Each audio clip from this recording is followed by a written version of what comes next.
Hi, this is Rahman Sheikh. Welcome to Fortnightly Railway Transportation Systems podcast. I am the host and railway systems specialist working in this industry for 24 years and counting. This podcast is primarily focused on railway experts who have vast amount of experience and contributed greatly to this amazing industry. This is not a technical seminar but focuses on feel good stories, individual journeys, their success and failures, motivating younger generation to kickstart their career in railways and creating a sense of pride for the railway people who devoted their lives on the most environment friendly public transportation. Our guest for this fortnight is Sudhanshu Mani, Independent Rail Consultant. Sudhanshu Mani retired in the apex grade of GOI from Indian Railways, Service of Mechanical Engineering as General Manager, Integral Coach Factory, Chennai. After serving Indian Railways for 38 years, Mani is not just consultant but a multi-talented individual who is involved in multitude of activities. He serves on the advisory and editorial board of leading railway and metro journals, showcasing his expertise in this field. He is also a speaker and a panelist at various prestigious conferences such as IIMs, IITs, TEDx, PMI, and CII, where he shares his knowledge and insights with others. Apart from his professional engagements, he is also passionate about promoting art and culture. He runs a not for profit art and culture center called Mani's and is associated with prominent art gallery in Lucknow. He is also president of Rolling Car Society, which promotes technical awareness. His opinions on national issues related to engineering and project management are regularly published in leading newspapers, journals, and portals such as Hindu Business Line, Deccan Herald, Money Control, PSU Watch, FPG, IRJ, and Pioneer. Additionally, he writes on varieties of subjects such as art, literature, and current affairs in his personal blog. Overall, Mani is a multifaceted personality who excels in his professional and personal engagements, making a significant impact in his field of expertise and beyond. It's an honor to interview you on this platform. Welcome to Railway Transportation Systems Podcast. Thank you very much. Thank you for inviting me. Pleasure to be here. Sudhanshu, can you share your story and journey with railways, which people aren't aware of? Okay, so I don't know how much of this part of the story is out there in the public domain, but I will keep it short. So, Indian Railways is an amazing organization which offers to its officers and staff a wide canvas to paint it the way they would like to. But at the same time, it's feudal bureaucracy and it has its own restrictions on people to do something. My story with Indian Railways has primarily been such that it made me a railwayman for life. And in the course of my journey, I came across very, very competent people with raring to go on various projects. A lot of things that I was able to do apart from Train 18 and for locomotive designs, railway operations, station management, so many things which I think I was able to do with some empathy and ideas emerging from people who worked for me, those below me. Rarely would I say that I went after an idea which came from the top, thrust from the top. Every man has ideas and you must know how to respect it.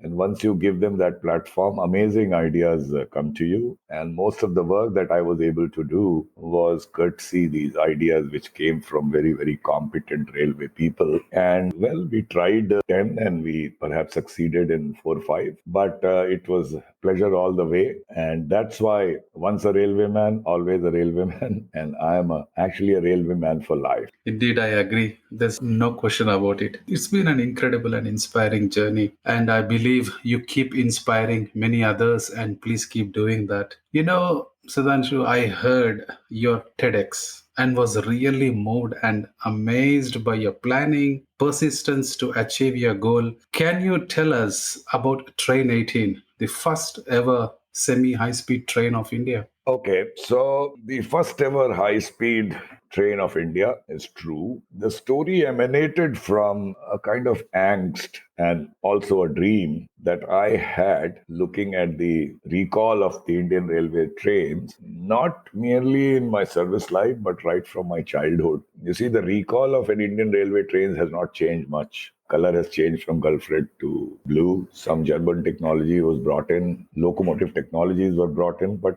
as I said, if you recall the image of an Indian Railway trains, it is not a very gratifying image. It's the same box type coaches being pulled by if I can say, an uglier locomotive. Always used to wonder why not an aesthetically superior, technologically advanced, speedier, modern train with more passenger comfort. With all this large pool of engineers and a large organization, why is that Indian Railways have not been able to incorporate such a train in its fleet of trains? That was the beginning. And when I got a position to do something about it, you see, I always say that perhaps it's a message there that you should not live in your dream, but you should make sure that if you have a dream, it should not die, it should not get extinguished, it should linger. So when I got posted at Integral Coach Factory, Chennai, which is arguably one of the biggest factories in the world in terms of number of coaches delivered from one factory. The problem is, yes, number was great, but it was always more of the similar type of coaches, not many imaginative changes, not much technology advancement. And when I joined there, one of the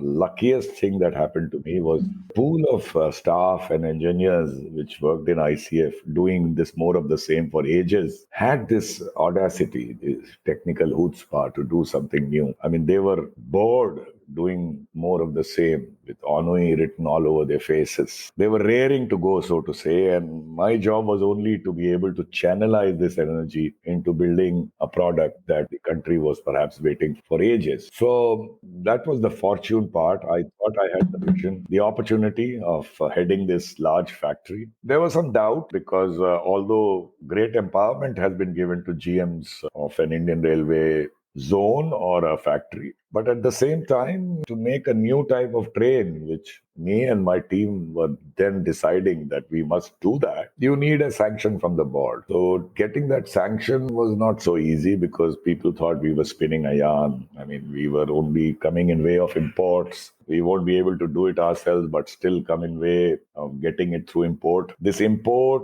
whether to make a train set, I'll explain what a train set is, was going on for decades with no result, procrastination and indecision. So a train set is nothing but a set of coaches permanently coupled together. There are no locomotives and there are two cabs in the end. That's it. Rest of the area is for passengers and you can walk from one cab to another without feeling that you have crossed coaches. Since all coaches are of the same profile, it can be made aesthetically superior, aerodynamically profiled, like we did in this train with this nose, and also covering the space between the coaches with a fairing, which makes it like a one continuous train with one profile. So, as I was saying, getting the sanction was difficult, but ultimately we had to try some brews. We tried many things. We told the board that we would be able to do it at one third the price of import. And I told the chairman that we would build it so quickly. In April 17, I told him that we would build it before he retires, which was July 18. This was a bit of a lie because it would not have been ready by then, but a ruse, as I said. And ultimately, I did something which, is a definition of difference between pride and vanity. Pride always enhances and uplifts you. Then you look at everyone beautifully. Vanity diminishes you and you look at everyone with derision, you look down upon people. So when I begged him for Great. the sanction, what I was doing was basically enhancing my pride because by begging, I got this act. Whereas in begging, I killed my vanity. And somebody is going to kill your vanity someday in any case. So it's better you kill it yourself. So we got this sanction. And after that, it was just a matter of two, three things. One was that we would build it totally with our own technology as our baby, because when you bring in a technology, you are never able to make it to the level at which you imported. So you go down. Whereas if it's totally our creation, it'll live in our heart and our mind. And from then on, in future, it only be improvement. The only way is up. Having decided, we also followed, bring in these oft-repeated Shakespeare quote by Touchstone in As You Like It, when he says that a fool thinks he's a wise man, but a wise man knows himself to be a fool. So it's better to be witty fool than a foolish wit. So wherever we were lacking, we engaged consultant who would not have any stake in future deliveries or future supplies. He would only sit with you and try to help you design well. And my caveat was that my people will sit with you and learn from you as you design on the job, no classroom business. So that in future, when we want to build a train of higher speed, say we were planning 180, if we want to go to 200 or 220, we should be able to do it on our own. That settled, concluding, there was this last thing about hard work. And why I'm saying hard work is because a project of this magnitude usually takes 36 to 42 months. And I was retiring in December, and people were afraid that if I retire, the project would be abandoned. So I said the only option we have is to burn our midnight oil, work to everyone else's time, give industry the correct leverage, because industry had developed in India much more than the Indian Railways had, and they were quite capable. So give them that trust, work with them in a manner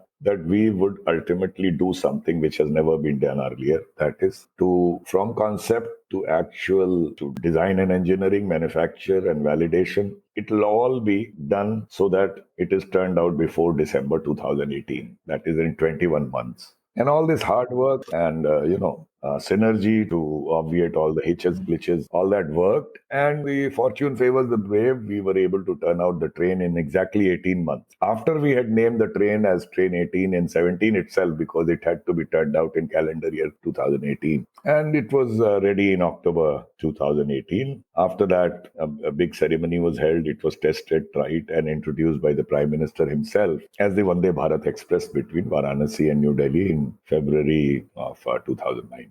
What an amazing story. Beautiful. If I'm listening to this and if I have to analyze, you use the word team a lot. That explains what a leader you are. Trust, innovation, novel projects. This has been a great story, a great example for people who want to do, innovate, and who want to deliver novel projects. One best quote to suit this is, alone we can do little, together we can do so much. So let's touch the other side of yours, apart from project management and delivery, art and culture. Can you tell us about Mani's art and culture and the idea behind the fusion of art and railways? Did it work? Okay, so monies has come later after my retirement. But basically, you see, as an engineer, you lack certain things in life. 2 plus 2 is equal to 4 is what you know, but 2 plus 2 can be 3 or it can be 5, depending upon situations in life. So I tried to bridge that gap of an engineer to understand the finer things of life, that is art, literature, and so on. I made a calculated effort because I was not trained in it. I was not coached in it. I remember one of these days when I was divisional railway manager Bangalore, I was traveling in my saloon, as we get them, on the rear window. And as the train moved and I looked at what was passing by, the wonder, the magic of Indian way of life, desolate, crowded, pathos, joy, hard work, grind, amazing scenes of valleys, mountains, desert, streams, and so on. And what better platform for artistic work than this? And that's when I thought that I'm sitting on this cornucopia of ideas for art and doing nothing about it. So we had some colleagues who had similar ideas. We did art camps on railway platforms, got artists to just sit on the platform and paint without any direction from us. And all of them obviously painted the scenes on a railway platform or a train. We had many such art camps, and we actually opened an art gallery on Bangalore station, the first art gallery ever in a railway station. I believe there are some more now. And I carried this passion of mine to factories also. Similar job in a factory now. In an industrial purlieu, to get art out of it was something which was my idea, but was executed beautifully again by professional artists. And we opened a gallery in Rail Wheel Factory also, and in Integral Coach Factory also. So this was my idea of how, railways is a great platform for great art and literature. And I was able to do something about it. After retirement, I had this vacant house of my parents, which we had the option to sell. My brother and sister, they are in US, but all of us decided that let's not sell it. So I converted it into what I call Mani's as an art and culture center. There are artwork displayed as I work with Gallery Kala Srot in Lucknow, try to promote some visual arts and hold discussions on literature and poetry and any other subject in this place. So it's working out well. What an amazing. It did work well, and the idea of not selling and turning it into art is really great. The technology, like art, It is a soaring exercise of human imagination. Thanks for bringing all this, Sudhanshu. You spoke about human resources and leadership. And all the times, what I observed is you prioritized people over technology. As a leader, you have led thousands of people, being a DRM and GM, etc. Can you advise tips to the current leaders how to lead? Okay, so I'm not a management guru, but you see, I'll begin with एक लफ्ज़ है मोहब्बत का अदना ये फसाना है सिमटे तो दिले आशिक ठहले तो जमाना है. Your primary resource is human resource, irrespective of all the artificial intelligence, machinery plant, and so on. Unless they are with you, you are not going anywhere. So they are the people who take your organization forward. And how do you bring them to your side? You can have incentives, you can have punishment for those who don't work, and so on. But basically, you have to start with love. As a leader, it may not be natural for a human being to love everyone. But as a leader, you have to construct, you have to contrive, manufacture that love. And once you start with love, you will find that people react back with love and react with passion, and they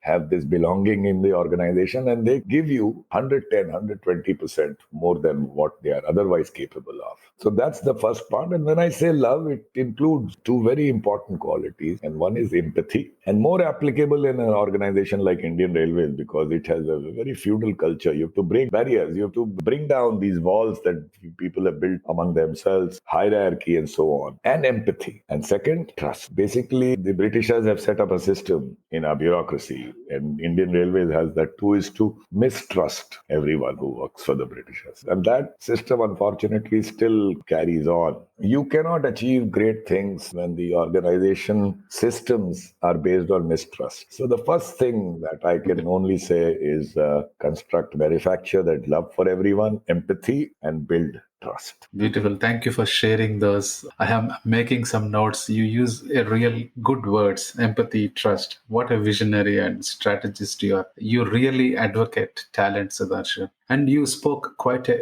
number of times about bureaucracy. So I would like to ask that question. Bureaucracy in government institutes, especially in railways. How do you think we can fix it? Okay, so I have worked with some great leaders and learned a lot from them. Those are cases of individual brilliance, some fortune, some good situation for them to deliver. As I also say that delivery of Train 18 Vande Bharat Express was also a matter of not only competence and passion, but also fortune that things worked in our favor. So, but as a system, you cannot improve bureaucracy as a whole based on these examples. The first thing, as I talked earlier also, is this bureaucracy and government working is based on mistrust. You may empower everyone, but you have agencies watching over you. You have vigilance, you have CBI, you have audit, they're necessary to guard against the corrupt, but the impact they have is that people think that not doing is safe,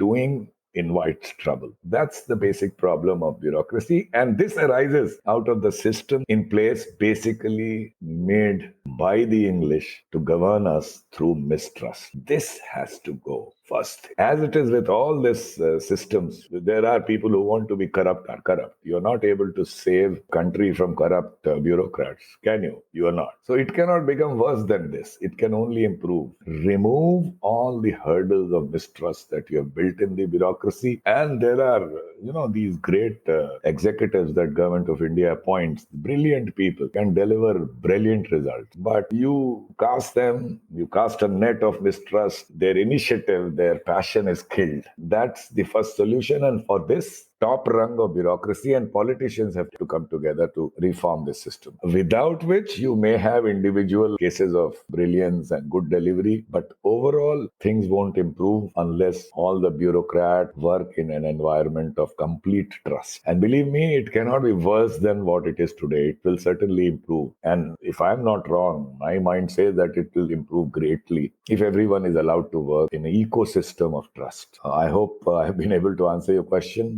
Amazingly well. I was just in awe that wisdom you are showing here. I really wish your advice should be considered and implemented. I think you are 100% right at certain points where our governance is built in and around mistrust. That should be eradicated. Brilliant answer. Thank you for sharing that. I want to move forward then. So, what do you like most about your work, and how can people find love in their work? In today's world where the focus time is so little, how can younger people or mid-senior level people, how can they turn their Mondays to Fridays? Okay. Yeah. So this will differ from organization to organization. So I'll just take a couple of minutes to paint for you why I like this organization. I mean, everyone loves trains as a child, but why do I love Indian Railways so much? So there is a poet, Majaz from Lucknow, who died very young. Just recite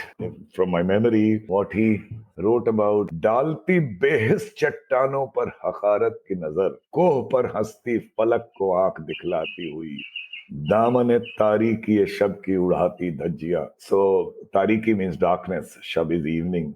दामन तारीकी ये शब की उड़ाती धज्जियां कसर जुल्मत पर मुसलसल तीर बरसाती हुई अलगरज उड़ती चली जाती है बेखौफ खतर शायर आतिश नफस का खून खौलाती हुई. Now this poetic description of a train has not come because of the poet's muse alone. It's the organization which afforded it for him to write like that. So I absolutely loved and the kind of people you work with. It was easy to manufacture that. But what I tell people is you would have heard of Indra Nooyi, for example, one of the best known woman entrepreneurs. So what was she doing? She was heading Pepsi Cola and selling Pepsi Cola. She must have loved doing it. That's why she did it. So whichever job you do, whatever, it can be anything. Unless your heart is in it, unless you love it, better quit unless it's a big bread and butter issue. Because if you don't love what you do, then you are doing a great disservice, not only to the organization you work for, but also to yourself, getting stuck in something you don't like. So people have to find love in what they do. And if they are unable to do it, then they have to look for other options. I am quite convinced. And if you love what you do, then Mondays can be turned into Fridays is very easy. I mean, apart from your family, that becomes the most important in your life. As a leader, as I said earlier, you have to make some attempt to manufacture this love because it's not very natural to love everyone. And once it becomes a habit, you will see phenomenal results that you would get just because of by spreading this message of love. I agree. I take your advice 100%. Yeah. So my next question is also a bit linked. Yeah. You're highly technical and you got great project management skills and you perform great leadership roles with a mix of art and culture and poetry, as I have just heard it. This multi-talented juggling between multitude of activities, how do you manage that? Share with the younger generation your time management skills and how to attain focus, especially that laser-like focus of where the current generation has less than 5 minutes. Okay, frankly, I don't think I'm quite authorized, the right person to speak about because I don't really manage my time well. To tell you frankly, in work, I didn't have a time, whereas better managers than me are able to do their work in less time and reach home in time. I was a poor time manager. But about focus, I will definitely tell you that if it comes back to the same matter of loving your work, if you really have that passion, then focus is not difficult. About art, culture, poetry, and so on, I told you that I'll relate a small incident. Early in life, I once went to a museum abroad, and there were these great works of art, renowned, and the whole world considers them great works of art, valued at millions and millions. And here I was looking at not being able to make head or tail out. So there was something deficient. And that's why next time I went to a museum, I went with an artist. And that she was able to tell me so many things in that art which I was not able to see as an engineer. So I decided, well, you need to train yourself. Otherwise, you'll miss the finer things in life. It has not come to you naturally. You have not been coached. So I made an attempt to do it. And fortunately, there are a great number of people who know literature and art who are there to help you once you show interest. And because it's all about human being, the art, literature is all about human interaction. It's about human emotions. And once you translate them into your day-to-day working, again, amazing results can come, which purely as a project management or engineering management skill will not let you do. And that also brings in focus. So as far as telling the younger people, I've already said you must love what you do. And the finer things of life, if you can devote some time to follow some other passion which is not directly related with your work. So it could be art, it could be literature, or it could be anything. There are so many fields open today. Let that be a passion, and you'll find that what you experience in your alternate passion will help you in your main passion of your main work. This is all I would like to say. As I already told you, I was a poor time manager, so I don't think I have an advice for that. I don't believe it. You have delivered a Train 18 project at such a short span of time. So if you don't have time management skills, I don't think you could have achieved it. And moreover, the focus one is really important, giving that 100% of attention in the current task, especially not scrolling down your phone while working. That really helps for this current generation. And moreover, when we spoke about innovation and fearlessness, you are a fearless leader where you go approach your top management and stick on there until you get whatever you want, your approvals. How can we, the new leaders, come out of that blame culture and face failures in the path of novel projects involving innovations? Yes, so that's a very good observation or a question that you've said. We all talk of successes, right? We always analyze successes. We all talk about successes. We all ask success people to come and speak about their success. Somebody taught me early in life, or in a smaller scale, that well, successes are fine, but it's very important to discuss failures, because anybody who has succeeded has not succeeded without going through a series of failures. So, and when you discuss failures, it is not to find blame, as you said, the blame culture, but it is to find messages for future. If that is made a habit in your everyday life, in your work, in your organization, again, you'll find that it really enriches and makes you much more equipped to deal with successes that must come your way. So my message is very simple. For example, when you introduced me, so you spoke about certain limited successes that I've had, but never would anybody be talking about countless failures that I have had. So I'm not saying that those should be discussed while introducing me, but all those failures are nothing but stepping stones to success, and they should be talked more than merely talking about successes. This would be my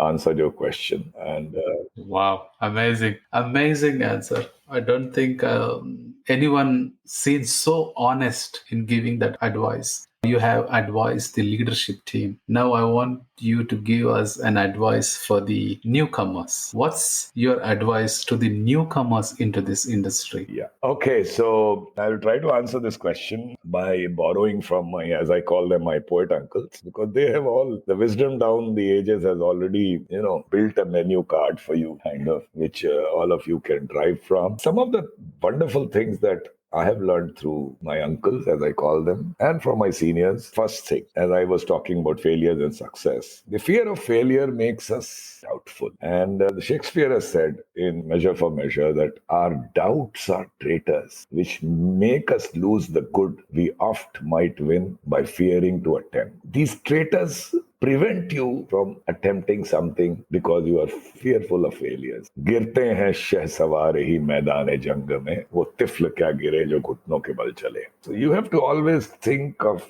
not crawling on your feet, but be a mounted soldier. And as a mounted soldier, you will take a fall. More falls you take will lead you to success. That's very important. Don't be fearful of trying something new. Don't doubt yourself at all. I mean, don't have overconfidence, but never doubt yourself. That's one. Number two, we have a lot of concerns. So we talk of concerns. It's a big circle of concern, but there is a small dot, which is your circle of influence. In talking about these concerns, we forget about that small dot, which is all about an area where you can do something. I mean, it's no use crying about darkness all around you. You should light your own candle. And this Uncle Faraz has covered it by saying that शिकवा जुल्मत शब से कहीं बेहतर था कि अपने हिस्से की एक शमा जलाते जाते. As when we were making the train, the time to light my own shama, my own torch had come because that fortune was favoring us. And one last thing that I would like to say is it's okay to say that I don't know. There's no shame in saying that I don't know. It is a poor management to say, to pretend that you know everything. And that is another something. You will always learn if you have this mindset. And learning is a constant experience, as I today at 64 keep learning something or the other every day. And I'll conclude by saying that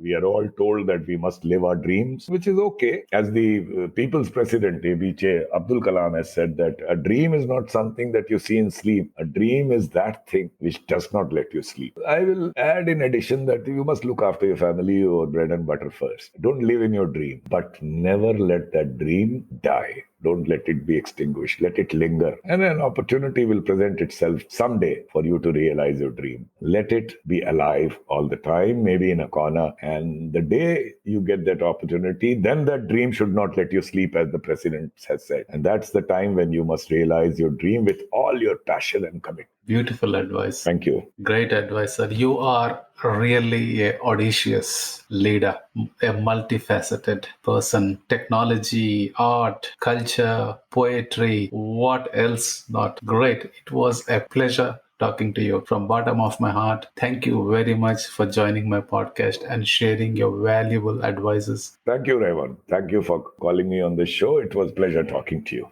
I believe everyone listening to this podcast has got something to take away from today's discussion. If you like this podcast, please listen, follow, and share this podcast within your network. If you believe we should be sharing your story or someone within your network, there is a railway leader who should be here sharing his or her contribution to this industry, contact me on railway transportation systems at gmail.com. Thank you for your time today. See you next fortnight. Until then, stay safe and take care of yourself.